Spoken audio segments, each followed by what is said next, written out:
என்னுடைய லீலை கொண்டு மனிதரின் ஆத்மாவில் மாற்றத்தை ஏற்படுத்த இயலாது. ஆத்மா பரமாத்மாவின் அங்கமாகும்.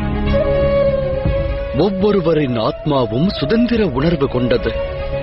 தேர்ந்தெடுப்பது தர்மத்தின் வழியையா அதர்மத்தின் வழியையா என்பதை அந்த ஆத்மாவை தீர்மானிக்க வேண்டும். தேர்ந்தெடுக்கும் அந்த முடிவினை எந்த லீலையாலும் மாற்ற இயலாது. இதில் ஆச்சரியம் ஒன்றுண்டு சகி. மனிதன் சுதந்திரமானவன். ஆனால் அவன் தன் அறிவை கொண்டு சிந்திப்பதில்லை. அவன் தர்மத்தை பற்றியோ அதர்மத்தை பற்றியோ எண்ணுவதில்லை. அவன் செய்வதெல்லாம் ஒன்றே. தன்னை விட அதிக சக்தியை கொண்டவனுடைய உயர்ந்த ஸ்தானத்தில் வீற்றிருப்ப